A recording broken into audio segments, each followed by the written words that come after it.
Holy Ghost, Holy Spirit, bring dry bones back to life. Spirit, move and quicken the dry bones. Holy Spirit, move and bring back together the scattered bones. Holy Spirit, move in the creation patterns, in the Edenic echoes. Spirit, move and bring back dry bones to life. Shanda Karabasatani Mokori Basaya, Randa Karabasaya.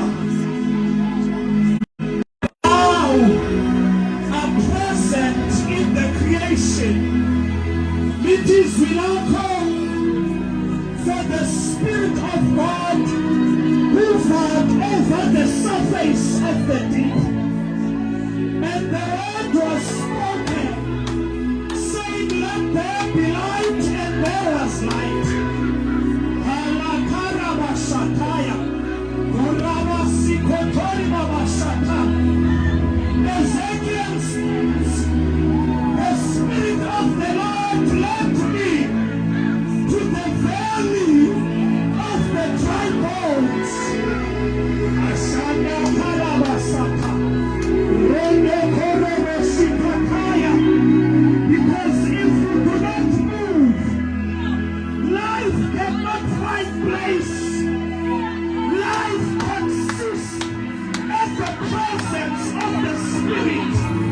Shende Keribasia, Runda Karabashikataya, Limanderia Shikotoribasaya, Deria Hashanaya, Urabosia Hasheteria, Ripanda Katani Mokoria Shaka. Spirit, bring dry bones to life. Bring about the flesh in these scattered bones.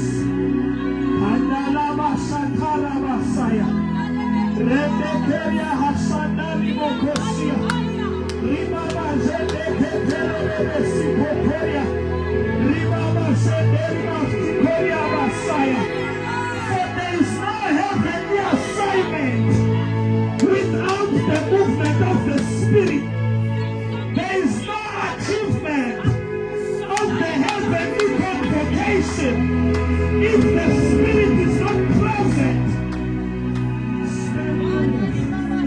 Holy Ghost, Holy Ghost, Temale Tulibuekos, Holy Ghost, Holy Ghost, for you move where men's works have come to an end.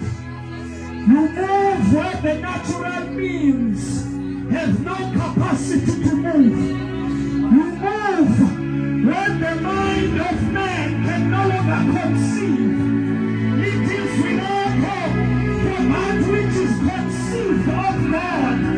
The Spirit descends. That which is of God, the Spirit exposes. The well-mind and human capacity fails. It is when the Spirit finds you, the room of expression. When Ezekiel the prophet said, I do not know God, but it is only you. That is where Spirit found through. It is where your Spirit found through.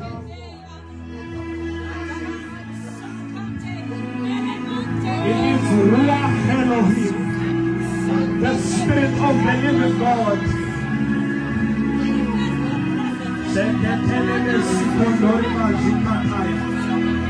Randa Katalaba Sikotorbasia, Rebeketelimaya Shaka. For the arm of flesh must come to an end. Men's devices and men's plans. When Ezekiel did not know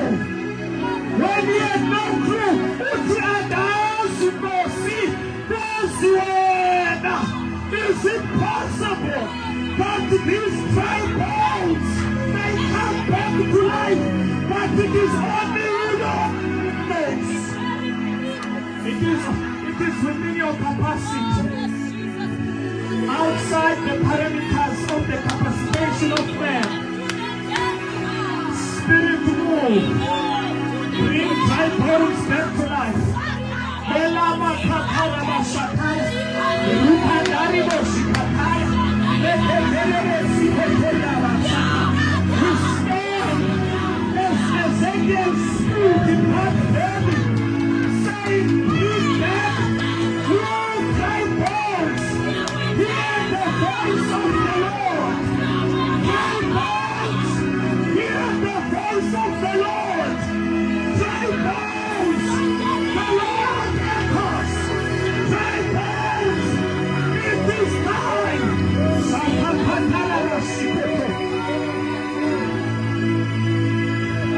It is time. The dry bones are transformed into soldiers.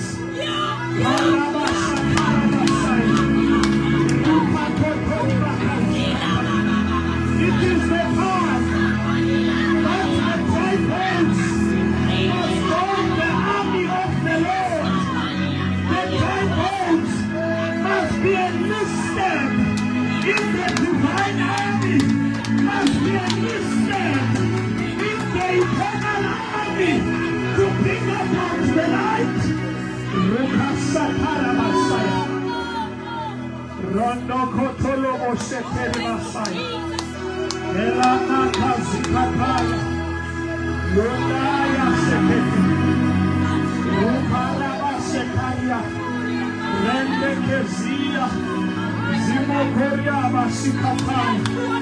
It may not be apparent to a naked eye that in the midst of the dry bones there is a formidable army that shall withstand and vanquish darkness. In the midst of the dry bones, there is the generals of heaven. There is those that shall be deployed in the army of the great commander that shall be called and lifting up the royal banner.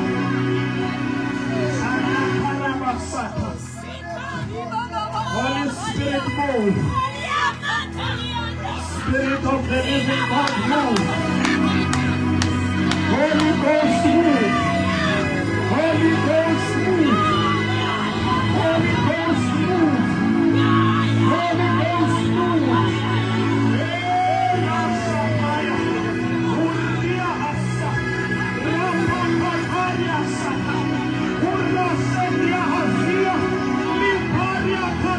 Lord, who do not find in this our body, who do not find an army, who do not find soldiers. Shalapala kasata, renekeria asata labasa.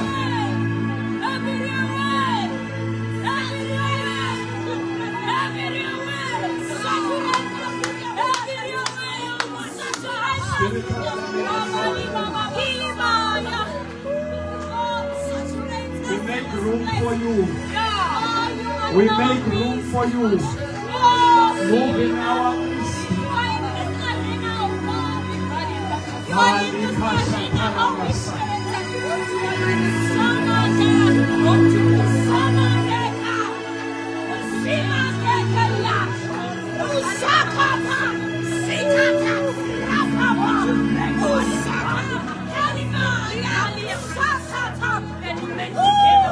Let the weight of your glory cover us, O God. Himakata, Usika, Rapata, Silimanteke, Hamadaka, Rika.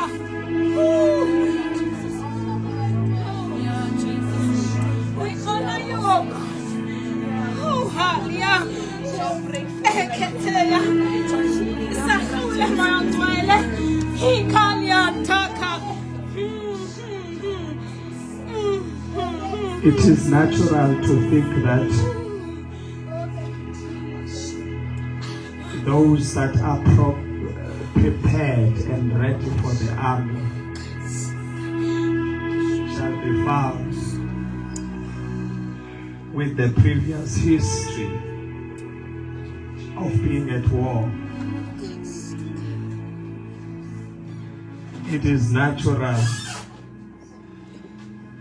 to conceive of possible places whereby the army may be conceived. What is not natural is understanding according to God that help will not come elsewhere. It's almost like Ezekiel did not give the dry bones a choice. Oh, Bazalwan. It's almost like the dry bones did not have a choice but to rise up because God needed an army.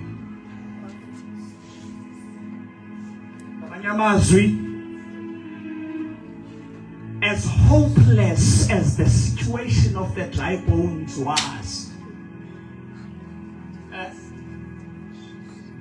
if you would have looked at the bones, you would have pointed elsewhere where the army could potentially come from.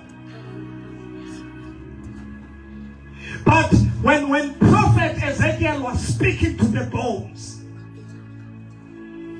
it was clear that bones, you must understand, it is only you that is going to fight the fight of the Lord. It is only you.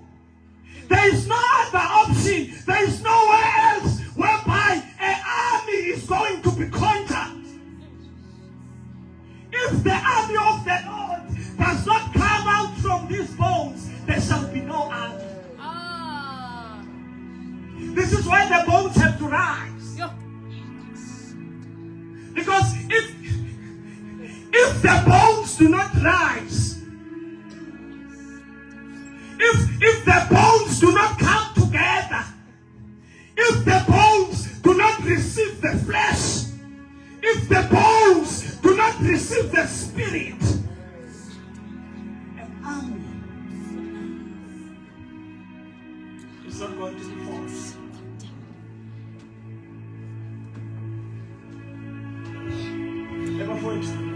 God is not looking elsewhere for his army.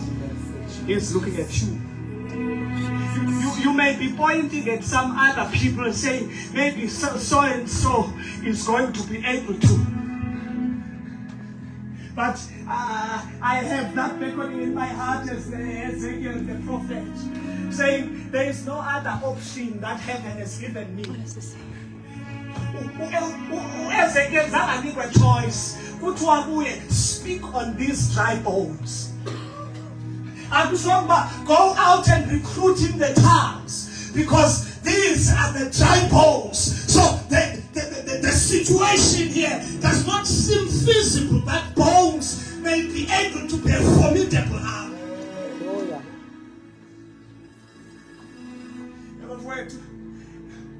I have no other choice but to speak at the behest of God and say, the army of God will not come elsewhere but from you.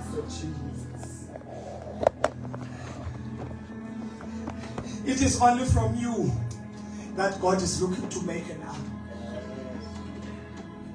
God is not looking to recruit people with names, people with history and stories to back up their capacitation to prepare soldiers in the battle. But God is looking at the dry bones, these ones. This is the ones that I want.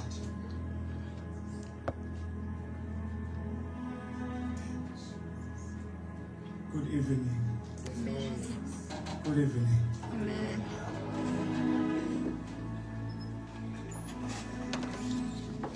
Can I charge you? We'll go to the word.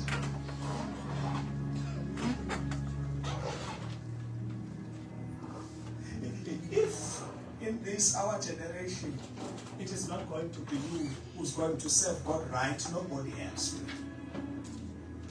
I want us to understand that it is up to us that God is glorified in our generation, no one else. Sure. It is up to us that the name of God be highly exalted in the midst of the heathens. It is up to us. We are the only ones by which God is counting on. This is why we then have to be mindful and be intentional that,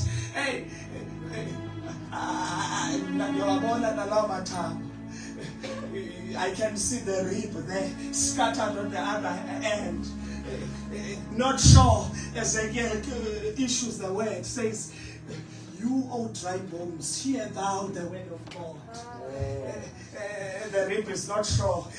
Maybe the rib does not remember where it was supposed to be. And then he goes on again. "Hear thou the word of God." The rib is so much displaced and dispositioned that it cannot no longer understand its functionality as the rib. But for the army to be forged, the rib must find its rightful place. It must find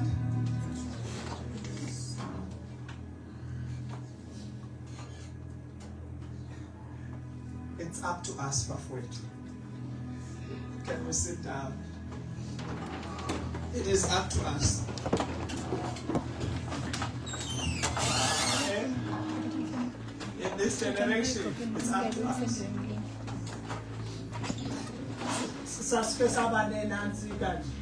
The reputation of being a crooked generation, it's up to us. Okay?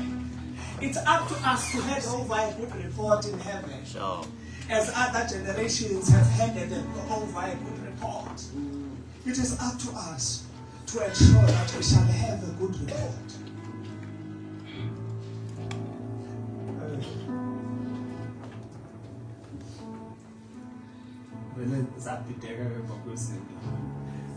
What is the protocol and the procedure?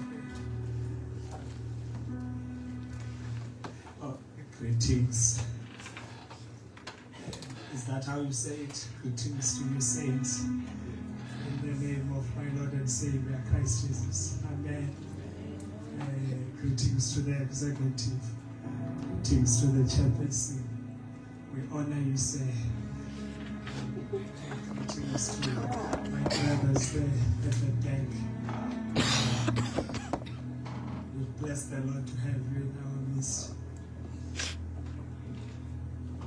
Okay, maybe let's just go to the word so that my mind will stop being disorientated. We're looking into the book of John, chapter number 15, verse 8. Njengethuba lindizela edwaleni liphephela njalo ngiphephela umsindisi yena ulithwala ulithwala ungukusindiswa lapho idudu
be my own, that I build myself in him.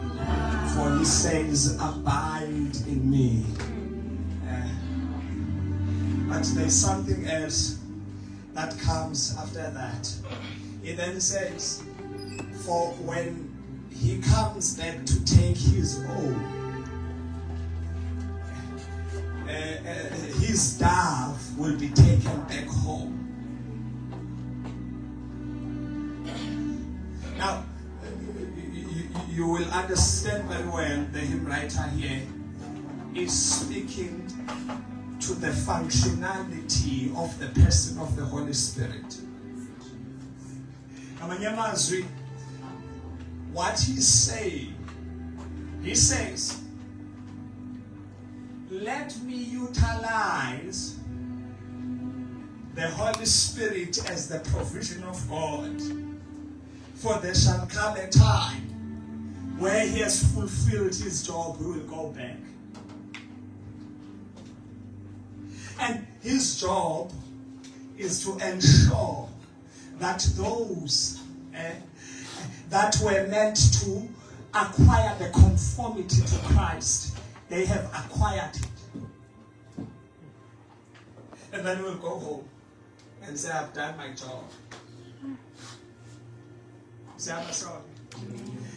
But I do not want us to focus more on the going home of the Holy Spirit. I want us to focus in this element, that while he's here to do a job. And that job, he must fulfill. This is the cry of this hymn writer, that while the Holy Spirit is made available at my disposal, I shall make it a point that I do what? I use him by all means necessary. Everything that the Holy Spirit has got for me, I will make sure that I utilize.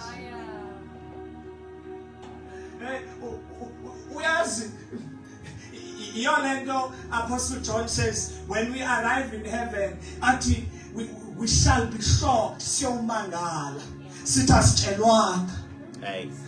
Why shall we be shocked? It's because when we see what was made available to us and what we utilized, we will see that we underutilize the provisions of God that He had meant for us, so that we may acquire or arrive at the full stature of the person of Christ.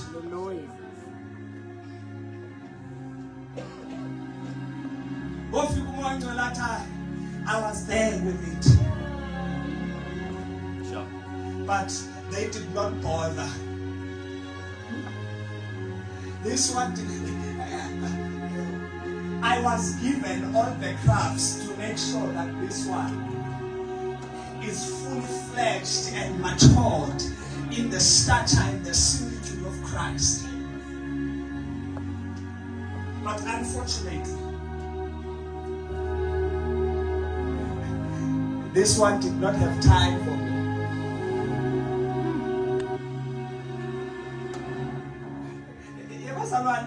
We miss an essential point. That we are going to the word, don't worry. We miss an essential point here. When the reason why Apostle Paul is asking the disciples in Acts chapter number 19, whether have you had an encounter with the person of the Holy Spirit? He understands fundamentally that if these people do not encounter the Holy Spirit, they can never arrive at the measure by which God has meant them to arrive. We discussed it the other day that when God, about Peter, when they were saying we are ready now, Jesus was like, you are not ready at all. Not by a long shot. You are nowhere to be ready. Hence he said what? Tarry ye in Jerusalem until you have received him. Because so long as you have not received him, you will always you shall remain half-baked. Have you seen a half-baked pie?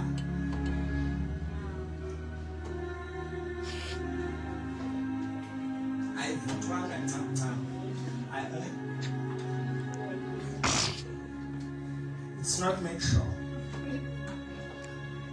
Or there is that thing, what do they call it?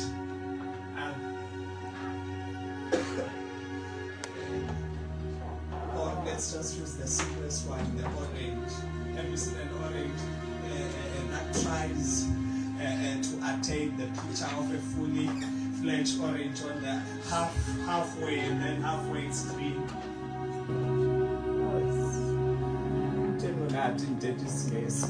Man. So, I want to charge a believer in this room so that every single was bad. I want to charge a believer in this room and say, the Holy Spirit is here for you. You know, hey, my goodness, yes. The world does not know him and can never know him. They will never recognize him. So, in other words, it is fully conceived from Christ beckoning the Holy Spirit to come, that the Holy Spirit has not come for the world, but he has come solely for those that believe in Christ. For the world cannot receive him and cannot recognize him, cannot know him. He has come only for the believer. This is to present the Holy Spirit right now. It's just for you. Excuse me. It's for you. It's just for you as a believer. That's why the Holy Spirit is there.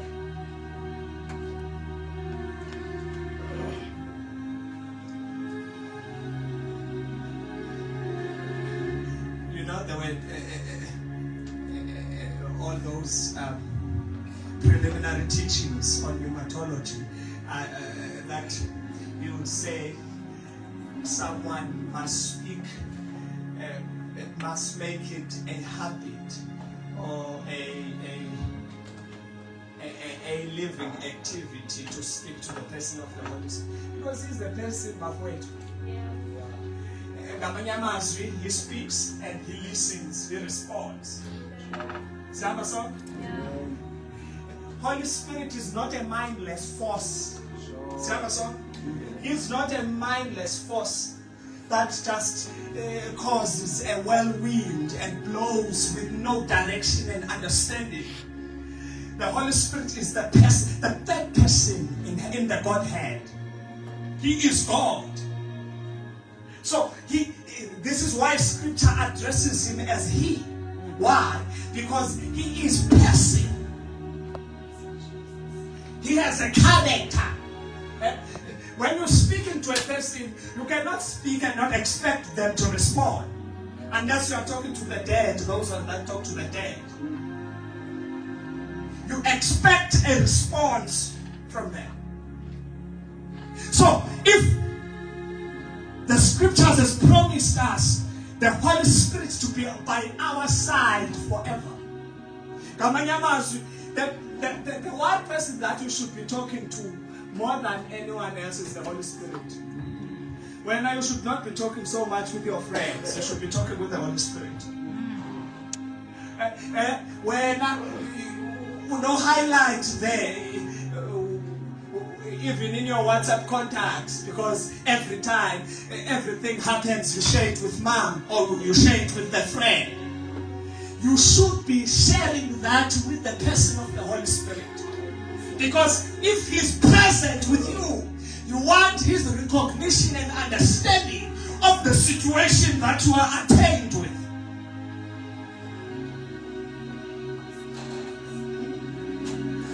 Holy Spirit, what do we do in this scenario? Holy Spirit, what happens here? And it doesn't sound crazy to you. And you I believe this is the problem. Does it sound crazy to you? Huh? Because it's supposed to sound crazy to an unbeliever, a person of the world. It's supposed to sound crazy if I say, Holy Spirit, what do I say to these people now? As I'm standing here, Holy Spirit, tell me what do I say to these people. That's supposed to sound crazy to an unbeliever, not to you as a believer. Why? Because you acknowledge and know the person of the Holy Spirit.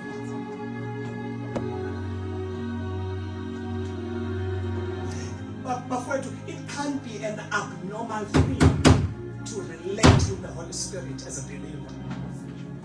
I was by a far-fetched thing. Okay, I was by it's how to put it. It's something that sort of a miraculous that happens once in a while, whereby you get an encounter or talk with the Holy Spirit. How do you move? How do you live?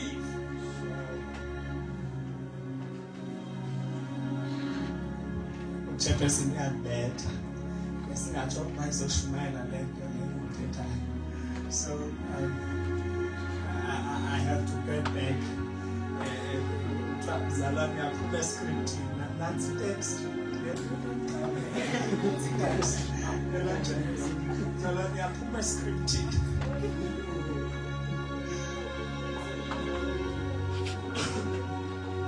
Now, we're looking into the book of St. John 15, verse 8. The Bible says, here is my Father glorified, that you bear much fruit, so shall you be my disciples. I will not have time to get on the latter part of this verse. I am making my piece now that I'll just focus on the first part of the verse. I cannot, the latter part will take a longer period. Herein my Father is glorified, that you bear much fruit.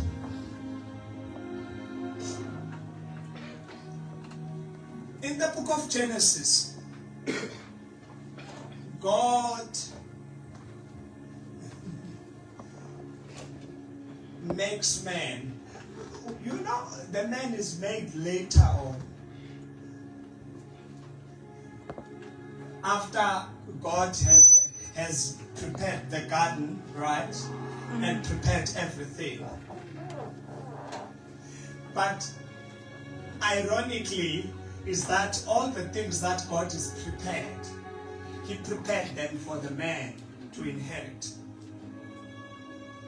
See our song?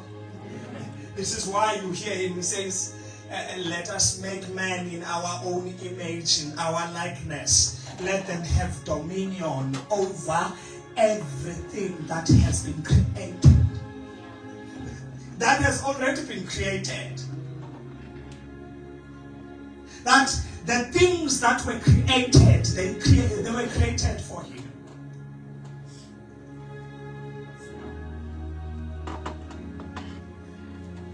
And man's functionality in dominating that which was created would have brought the glory to the creator of man.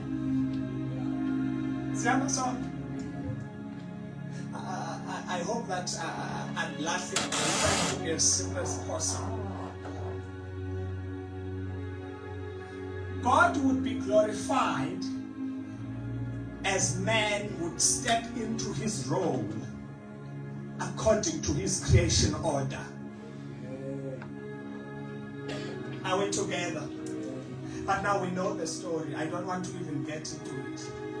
Of man being robbed by the very same creation, and as such losing that capacitation and glory. Okay, and because of that, the Father could not be glorified in the fall of man, because God never intended the fall of man. So, now, Proto-Evangelion, Genesis 3:15, God says, the seed of the woman shall crush the head of the serpent. Now, God is bringing a supernatural intervention to reverse the order that was created by the snake in the garden. Now, because of that, this is why we see Christ being brought about as the only order that will bring about the creational faculties of God.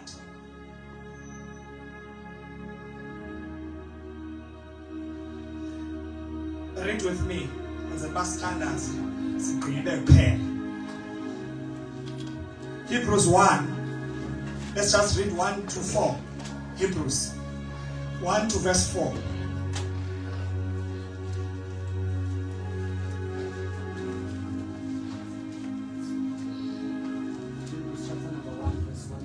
Yes. God, who at various times, in various ways, spoke in time past to the fathers by the prophets, has in these last days spoken to us by his Son, whom he has appointed heir of all things, through whom also he made the world, who, being the brightness of his glory and the express image of his person, and upholding all things by the word of his power, when he had by himself purged our sins, sat down at the right hand of the majesty on high, having become so much better than the angels, as he has by inheritance obtained a more excellent name than they. Can you read 5 as well? Verse 5. For to which of the angels did he ever say, you are my son, today I have begotten you? And again, I will be to him a father, and he shall be to me a son. Now, Jesus says, I want us to understand that fruit that he's using there by saying, in this is my Father glorified, that you bear much what? We've established that, not fruits. Fruit. Because the Father has planted one vine. And in one vine, you expect one kind of fruit. You cannot plant a vine and expect to find what? Because you have planted a specific seed. You expect a specific fruit that shall sprout out of that seed you have planted. Now, he is pointing at the concept of glory. He says, in this my Father is glorified, that you bear much fruit. And Christ Jesus said, I am there. I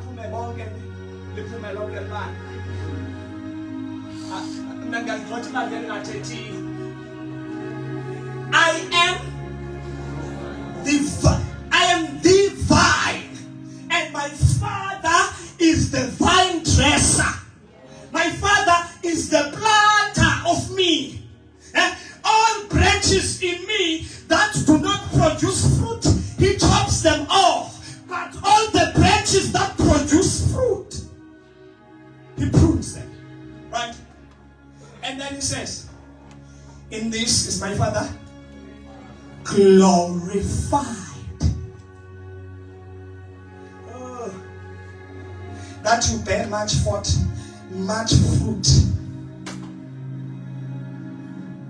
Now, we hear something now in Hebrews.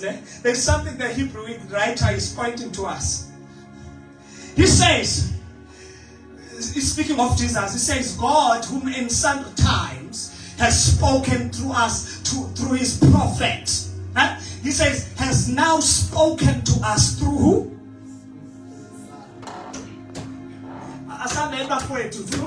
Has spoken to us through? Now, it then explains who is his son. It says, who being the brightness of his glory.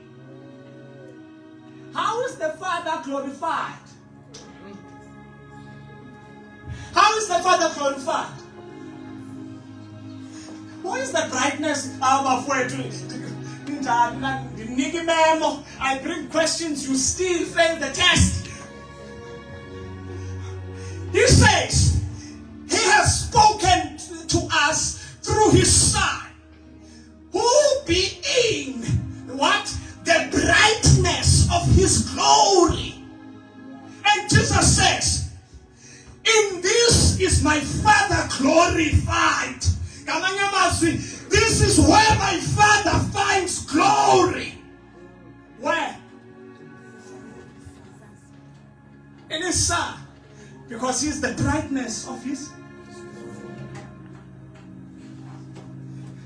My man, tell me you are not convinced yet. Let me just take you a little bit further. He says, in verse 4, being made so much better than the angels, as yet by inheritance obtained a much excellenter name than they. For unto which of the angels said he at any time, thou art my son, this day have I begotten thee? He's asking. He may be asking it rhetorically, but I want to ask it straight. He says, name one angel by which God has boasted of. I want you to take it further. Name one man, one human being, of whom God has publicly expressed. Once when he's baptized by the river Jordan, we heard the voice saying, this is my beloved son. In him, not in many things, in him I am well pleased. In him I am fulfilled. In him I am glorified. Hear him. In him. This he has never spoken of even about David. Never said that. The only thing he could say about David, a man after my own heart. But he did not say, my beloved son. God is very careful with his language. You must understand. God is very much careful. He's not careless when it comes to language. He never said that even through Abraham. Even concerning Abraham, he never said, you am I? I challenge you, go through the scriptures. Find anywhere else. I'm telling you, even the angelic beings, the supernatural beings, they are called the sons of God. God does not say, you are my son. Do you see the difference? Yeah. They are called. God does not say. You must understand the affirmation from which side it's coming from. The affirmation is coming from God himself, saying, this here is my beloved son. In him I am well pleased. That's great.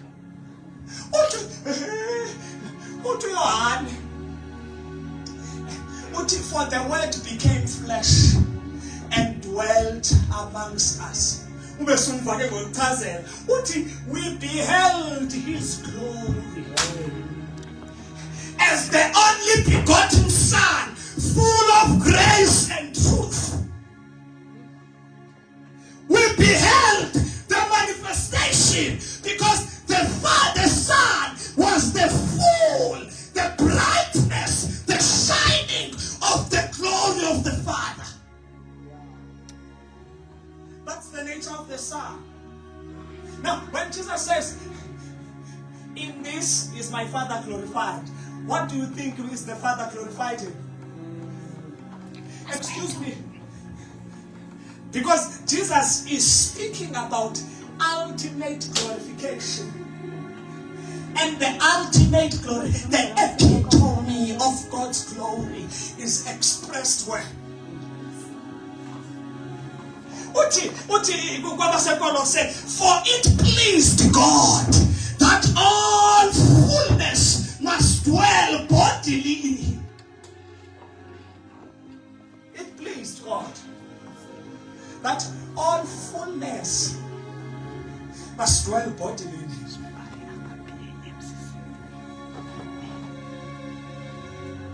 Now wait, do you want to glorify God? Excuse me. Do we want to glorify the Father? There is only one way to glorify the Father.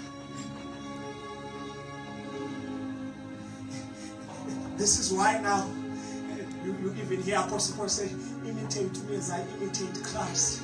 Because about those that have been to the heavenly channels, they know that the only way to see the glory of God, it is by seeing Christ Jesus.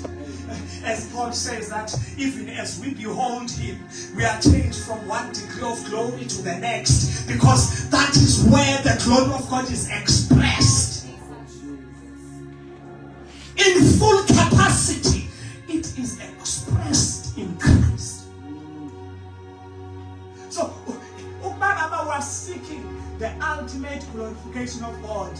Where? Where is it? Where is it? Where you go? It is in Christ.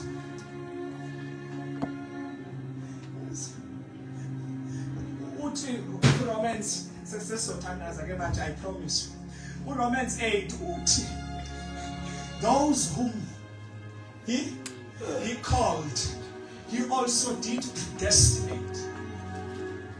Why was the predestination important? He predestinated them to be conformed. What?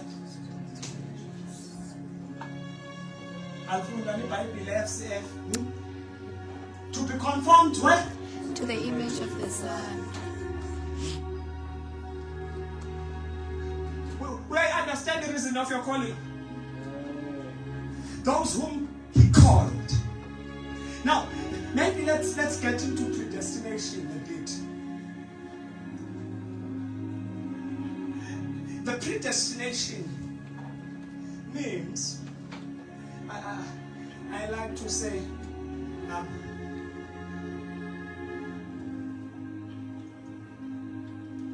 how do I put it? Lord have mercy on me.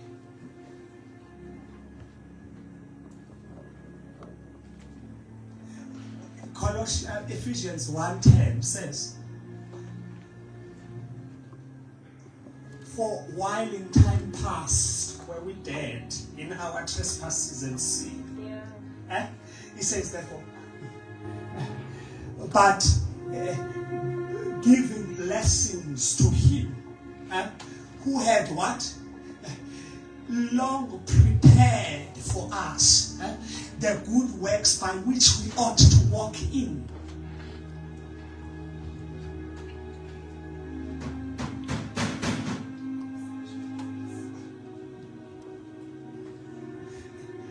I want you to understand there is already a pioneer here.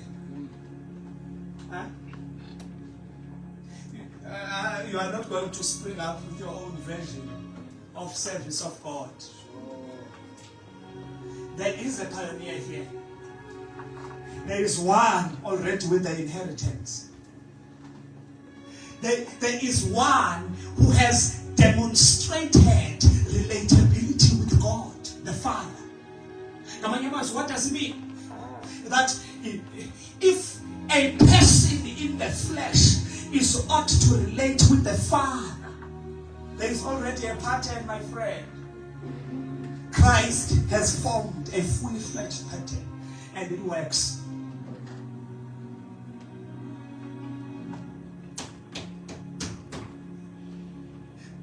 Let's read Romans 8. Talents.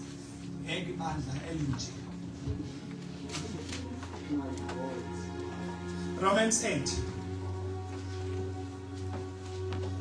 So we'll just read few. Maybe let's just read this one because we thought I was quoting it in my head. Let's start from there.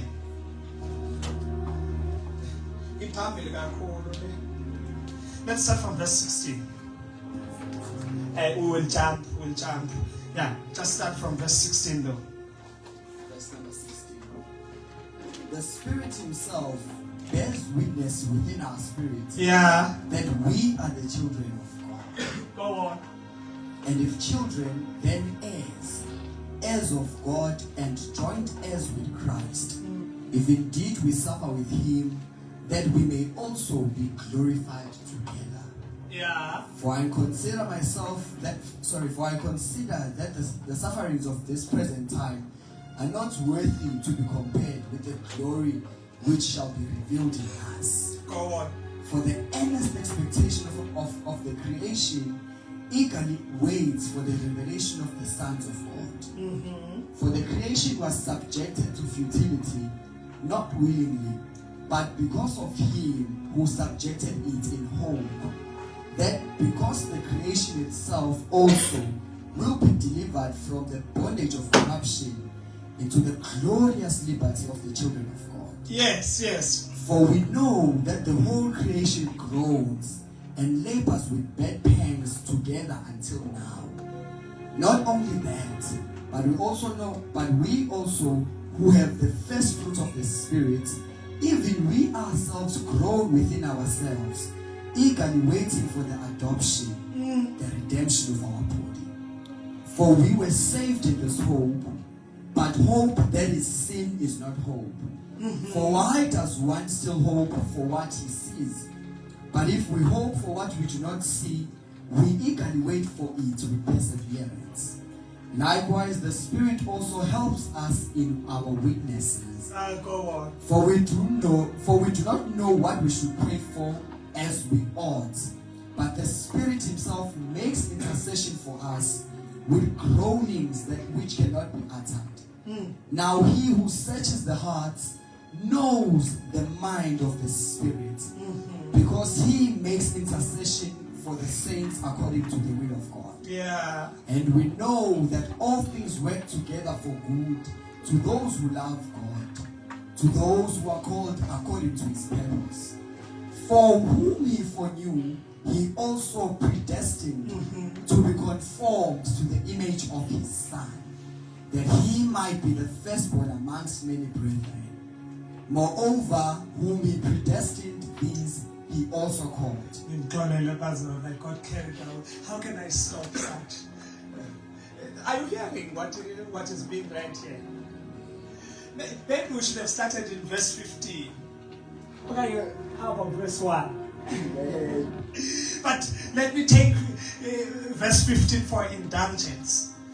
For you have not received the spirit of bondage again to fear, but you have received the spirit of adoption, whereby we cry, Abba, Father.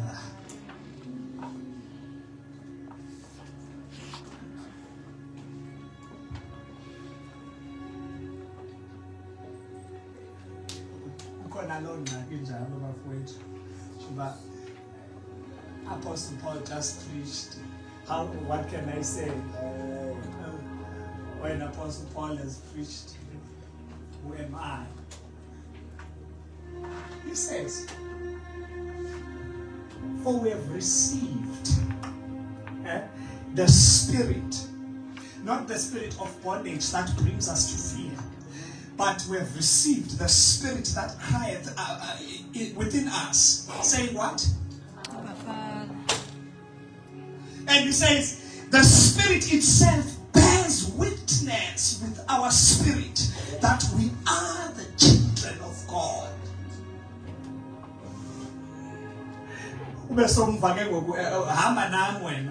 You will understand these things. And if children, then heirs of God and joint heirs with Christ. Because from understanding that the reception of the Spirit has a purpose. And the reception of the Spirit brings about a different atmosphere or a different environment than before.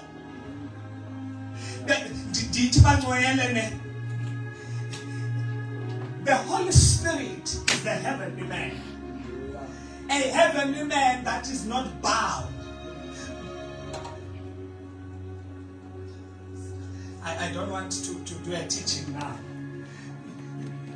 You know, Christ is the heavenly man. But within the confines of the body, you could still see. So, he was a heavenly man that was subjected under the laws of nature. So God, he had to become a baby, and the baby, he grew as a baby. You understand?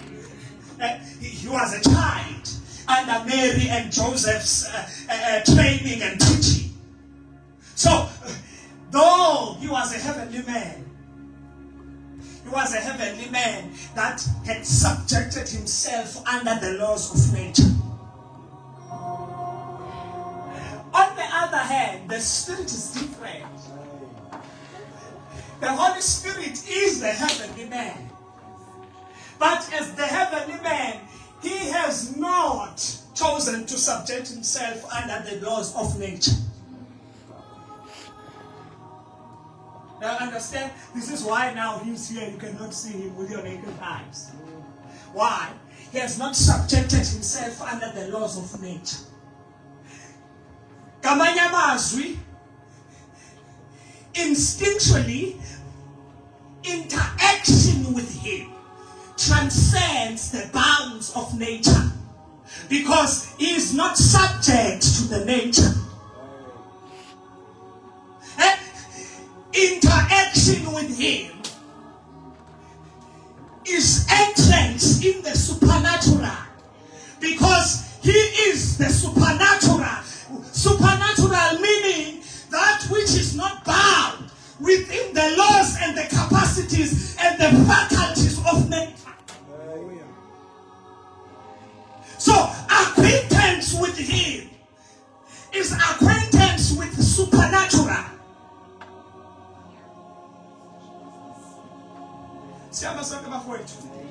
Now, he says, now having received him, you have not received him that you may be in bondage, but you have received him, and as he therefore does his functionality to cry within, saying what? Abba Father. And as such he testifies that we are children of God. But I want you to walk with the apostle here because he is building up to something. He says, and if children, then heirs. Then if heirs, joined heirs with Christ. Because there is somewhere that he must lead you to. He says, then joined heirs with Christ. If so that we suffer with him, that we may be, that we may be what? There is the G word, right? Glorified with him. Because Christ is the what? The expressed glory, the brightness of the glory of God. So, whereby therefore we have received the Spirit. Because the reception of the Spirit ensures the glorification of the Father.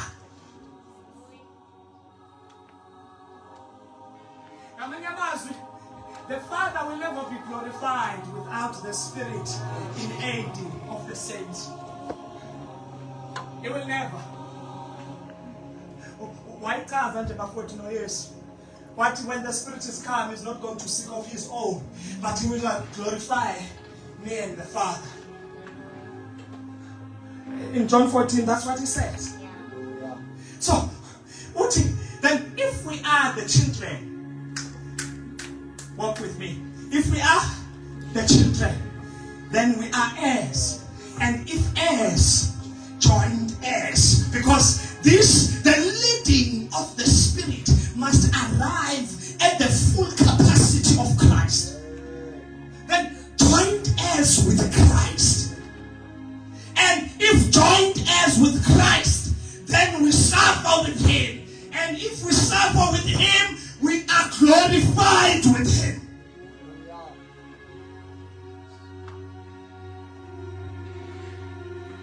Who? The one who is the brightness of the glory of God. The one who is the expressed glory of God. Who is the fullness, the capacitation of the glory of God being fully and totally, utterly expressed without reservations. He is speaking of who?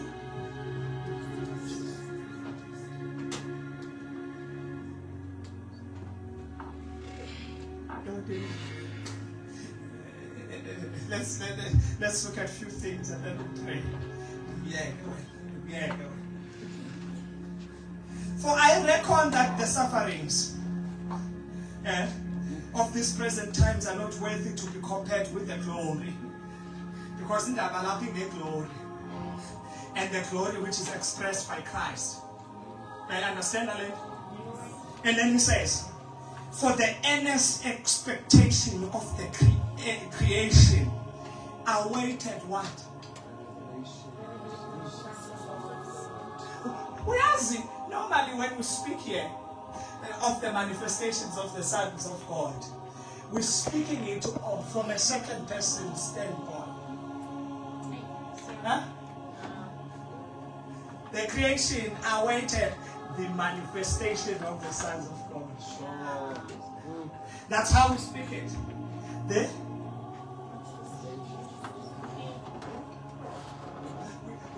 We are not speaking it in the first person understanding that Paul is putting it in. That the creation awaits the manifestation. I like to break it as simple as this. Right? This, your body, is a creation of God. It awaits the manifestation of the Son of God in you. Your body is so much tormented. It's subjected to sin, things that it knows very well that God did not create it for. This body is engaged in things that it knows because it's created by God. It knows that I was not made for this. But because the Son of God inside has not been made manifest, then it is subjected to bondage. It is subjected to slavery.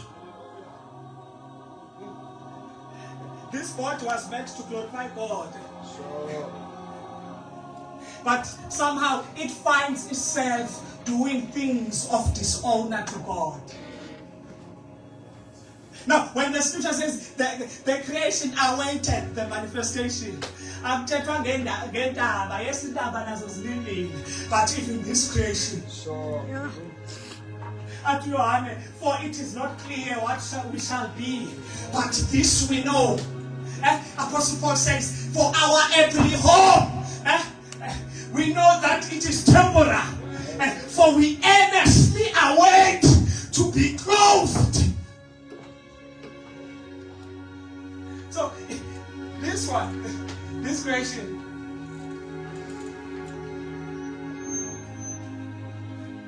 this one, ikala ilinde. When shall the Son of God be manifest in this person? Now, when Father we umpa, brother, central. When shall the Son of God be manifest here? When shall the Son of God be made manifest? The creation of God is bound in the repetitions of addiction.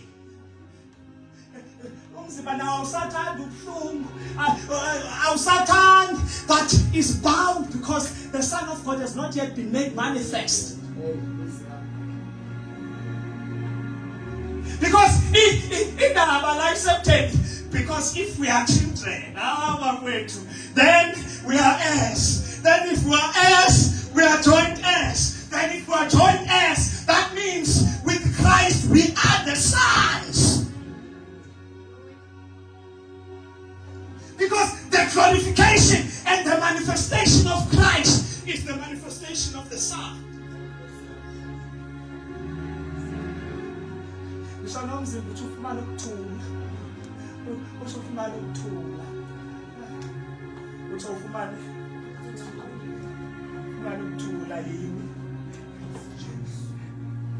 Lomlomo bethuna wasolo kwathethi sinhlebendwa lomlomo lo that is supposed to be singing praises to God has been subjected to speaking malice and evil concupiscence. Why? Because the Son of God has not been made manifest. Well, we are not going to cut the mouth. The mouth is not the problem. The problem is that the Son is not in. Oh, the Son has not been made manifest. That's our problem. Amen. That's our problem.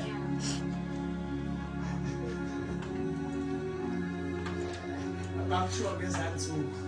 There's a car to my sister. Brother Bound,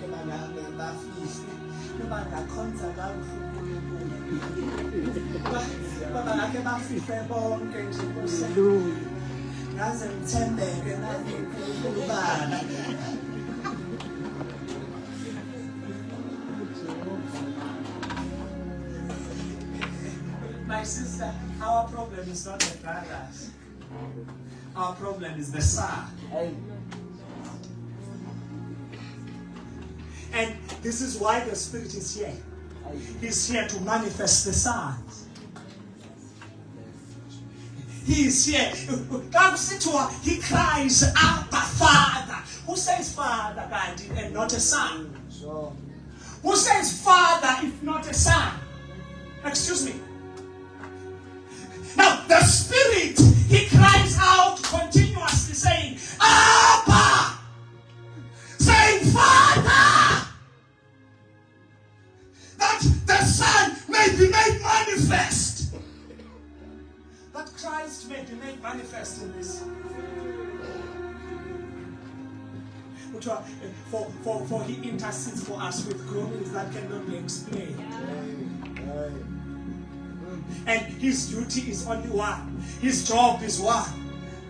Uthi Nkosi, say 12 years but the Son is nowhere to be manifest. Father, can the Son be manifest here? Can the Son, can the glory of the Father be captured over here? It's the coming of the Spirit. Can the Father be manifest here? Can He manifest here? Can He manifest here? Abba, Father. The Spirit is not stopping. He is not quiet. Father, Father, Father, Father. Can the Son be manifest here? Can the Son be manifest here? Can the Son be manifest here?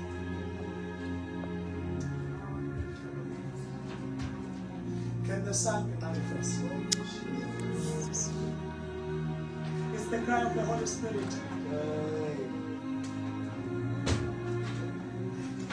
For if the Son is not manifest in you, it would mean that He has failed in His duty.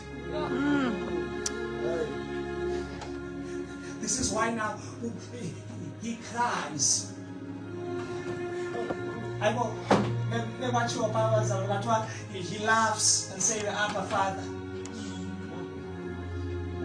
Abba Fuetu. What is a cry if not a cry for help?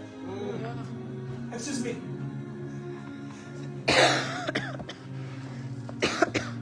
If someone cries,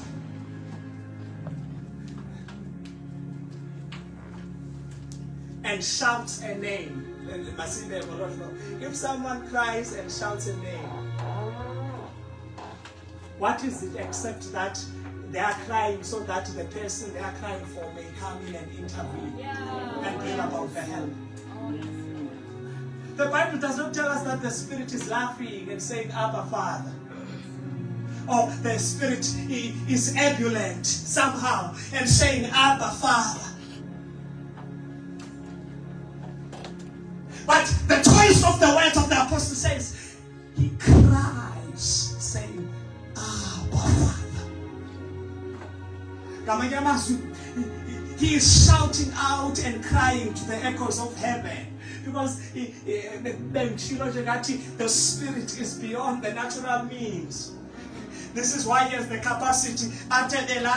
He cries in the echo chambers of heaven. He is there while he is here. Huh? He go when he is glorified. When now the earthly confines could not confine him anymore. Didn't you see him? He meets with Mary here, and then he goes to heaven, and then he comes back. Within that period, he comes back for who? For Thomas. Yeah.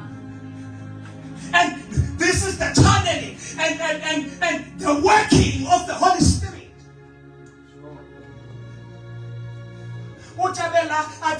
Agent at Lord, when shall the Spirit, when shall the Son be made manifest? He goes out and cries in heaven, the Son must be made manifest here. It's his duty and functionality that Christ may be formed. Those whom he foreknew, he also did predestinate. And Apostle Paul, while he's talking about the inner working of the Holy Spirit, the dissection of the Holy Spirit of the mind of God, he's bringing you to this one, that even so, moreover and above everything, that those whom he foreknew, he also did predestinate that they may be conformed to the image of the Son.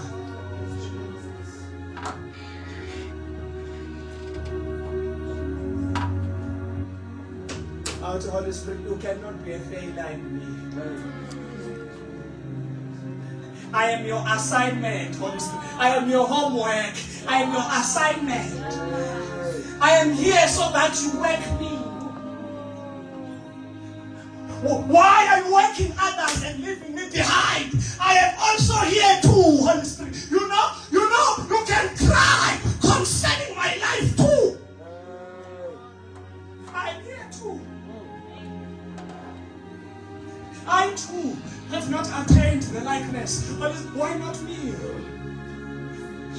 Why not me, Holy Spirit? Why? Why not me? I'm late there. I'm your assignment. And for sure you are not a failure. Yeah. Let us stand and pray now.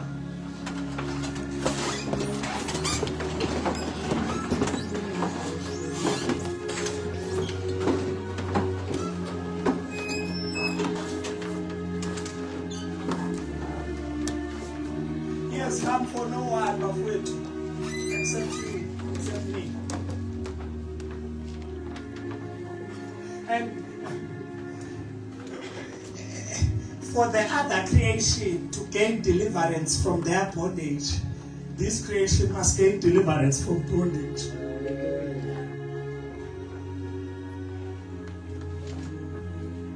Slaves cannot free slaves. Sure. deliverance from bondage is necessary first to ensure the subsequent deliverance from bondage.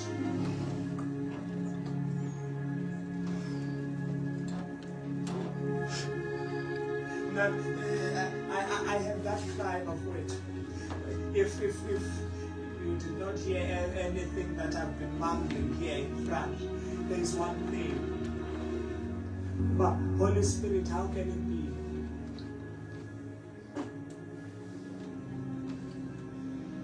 I am your assignment. I'm here.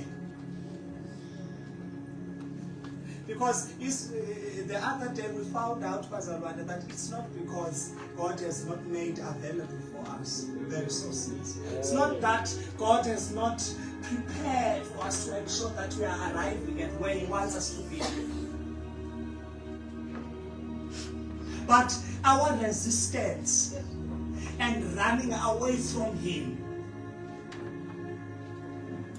impedes on His functionality. That then He is thus incapacitated by our resistance of Him. But all the resources are placed that we may arrive at where we are wanted to be. At where Christ wants us. He has prepared everything for us. This is why He said, He has predestinated. He has prepared things before time, so that we may be able to attain them. So we acquire His similitude.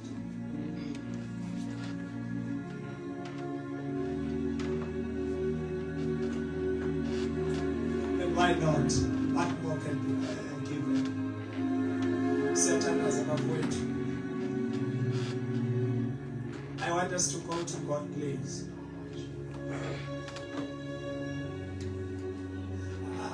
I do not wish to call people front and call people back. I want us to go to God. If you want to, you can come and pray here. That's fine. But I want us to go to God. That Holy Spirit, I'm your life's work. I am the reason for your presence on earth.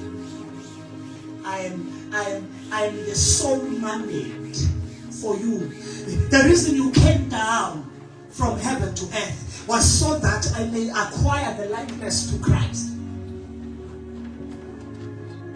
As such, why not me, Holy Spirit? How can I see you working in others and I'm left behind? Why not me? You are crying on behalf of others. You are groaning on behalf of others, saying, let the Son of God be manifest in them. Let the Son of God be made manifest in them.